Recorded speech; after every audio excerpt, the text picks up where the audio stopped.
All things unexplained.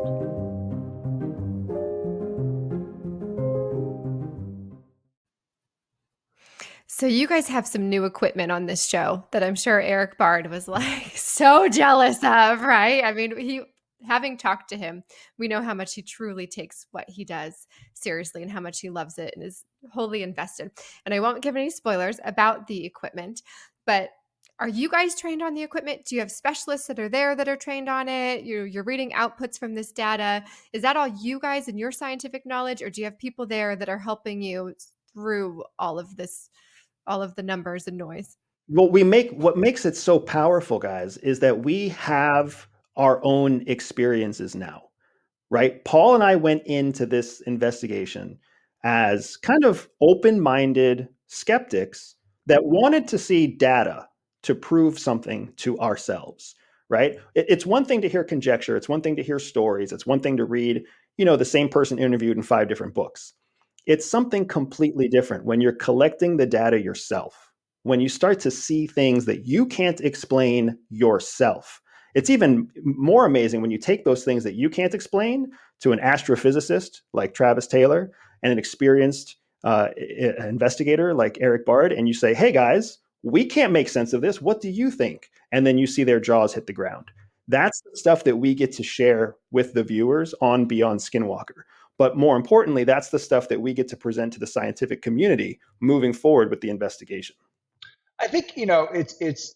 I think Andy's right. I mean, I think you experience sort of the range that you would expect, sort of in a broad human sample. We're traveling to all these different locations. There's going to be a mix of people. Now, some stories, some places are. I'm not going to say notorious, but they're known. They're not Skinwalker, but they're places where these stories have been told, and we're finally landing, as Andy mentioned, with the equipment, with the technology, and with the questions to try to actually make sense of it. But yeah, you're going to experience the entire range of, oh yeah, we really hope you guys figure it out too. Hey, we'd really appreciate if you guys would just get out of here, because we're tired of people, telling this story about this place, and maybe they have a different version of it. So I mean, that's the thing too. It's important to hear all of those different perspectives, um, because they all are a potential piece of the full picture, right? Whatever has been actually happening there. This is very much a field type of expectation here, right? You learn the weapon while you're on the move.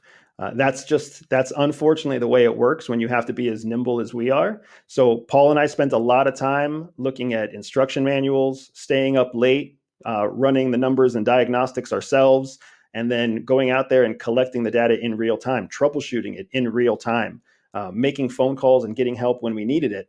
But some of this stuff is so cutting edge. There's only one expert in the world. I mean, there's one piece of equipment that we took on every single shoot.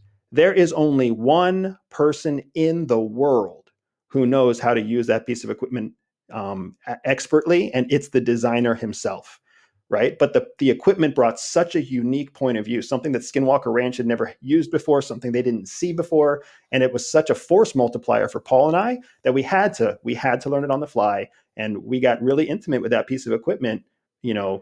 Tracking stars at night from our hotel room, and talking about it over beers, trying to figure out how to step up our game. Yeah. I'm dying to ask you now what it was, because I've been wondering something that was on episode number 1. I kept thinking to myself, how come nobody else has used this technology thus far? I mean, does the government have this, or they? Because it's brand new. Okay, so that's what it is. Yes. Ah. That's the one that Eric's going to be jealous of. Yeah, and how can we get this for the show? We don't. You're going to have to do Andrew's challenge. You're going to have to go through the gauntlet. I'm signing up. Drive fast and shoot straight, and we're good. There it is. Drive fast and shoot straight. I love it. That's perfect. Yeah, I'll learn to hold my breath and drive fast. I can do. Yeah, I was talking to CJ about some of the equipment, like, how do we get that? I mean, Yeah, and you will see it in episode 1. CJ, you're probably thinking about the right thing. All things unexplained.